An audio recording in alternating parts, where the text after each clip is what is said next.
All right, let's just jump right into it. Welcome to this explainer. Today, we're diving straight into the data to uncover the severe, hidden financial burdens that are placed on Indonesian migrant workers heading to Taiwan.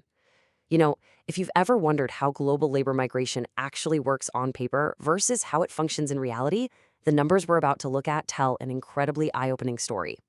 We're going to break down the real costs, the shadow economies, and the precise mechanics of a system that leaves some of the most vulnerable workers entirely trapped. We're actually skipping the standard agenda today because we need to start directly with this staggering figure, 5,938 USD. That's roughly 190,000 new Taiwan dollars. And guys, this isn't a suggested salary or some kind of savings goal. This is the actual crushing debt that many Indonesian workers are forced to take on just to secure a job in Taiwan. I mean, imagine starting a new job, moving to a new country, and realizing you're almost $6,000 in the hole before you've even clocked in for your very first shift.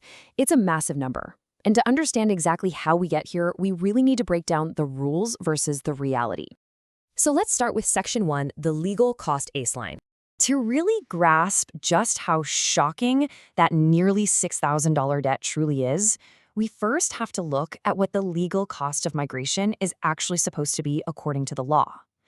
If you trace a worker's physical journey from their hometown in Java all the way to Taiwan, the out-of-pocket logistical and administrative steps natively total only about 513 USD.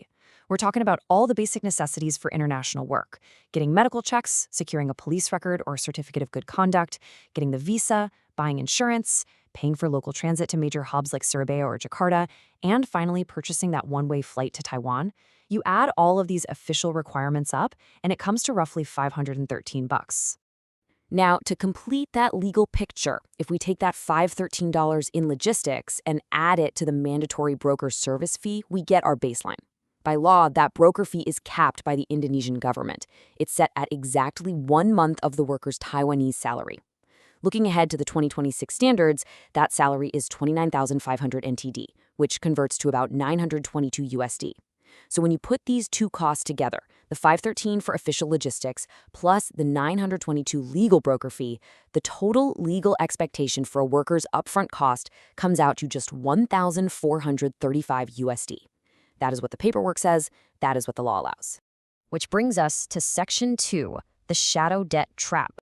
So the obvious question here is, how does a legal expectation of $1,435 transform into a crushing debt? Well, there's an immense gap between government policy and market reality. The legal framework stands at roughly $1,435 USD. But as we saw, the market reality is $5,938 USD. What happens is that the relatively manageable legal baseline is completely hijacked. It gets inflated and bundled into this high-interest loan package. The data explicitly points out that the $5,938 USD figure isn't just basic admin fees. It's the original required fees wrapped up in what the source material describes as a high-interest usury package orchestrated by private broker. The mechanics of this trap are brutal, but they're honestly pretty simple. It starts with the fact that these vulnerable workers just cannot afford to pay that initial $1,435 legal cost out of pocket. Because they lack that upfront capital, they're forced to rely on private brokers for financing. And once they take that loan, unregulated, free market interest rates are applied. This means workers spend their first 8 to 12 months in Taiwan doing absolutely nothing but servicing this high-interest debt. Literally, imagine working in a foreign country, doing heavy labor, and not seeing your full paycheck until you've been working there for nearly an entire year. Every single month, their wages are heavily garnished to pay back that inflated 5,938 USD figure. The systemic loophole really comes down to this. The source material explains it perfectly. The former broker fee is regulated by the Indonesian government, but the latter, loan interest, is a free market competition. It entirely depends on the conscience of the Indonesian brokers. Taiwan's Ministry of Labor can suggest lowering loan rates all they want, and the Indonesian government can perfectly regulate the base service fees, but the actual loan interest rates, they are completely unchecked. It's a private free market endeavor, so the ultimate financial fate of the worker is left entirely up to the moral compass, the conscience, of whichever specific private broker they happen to use. Let's move on to Section 3, 2 paths forward. Now, I know the situation seems incredibly dire, but the source data actually lays out 2 specific, systemic solutions to dismantle this debt trap. The first option is to strictly enforce legal limits. This would work by having Taiwanese employers flat out refuse to participate in or facilitate these high-interest loan packages. If employers only agree to the transparent legal costs, the worker's burden is strictly capped at that 1,435 USD statutory limit. The second solution, though, is much more structural: direct government hiring. In this scenario, Taiwan and Indonesia manage the hiring directly through official government-to-government channels.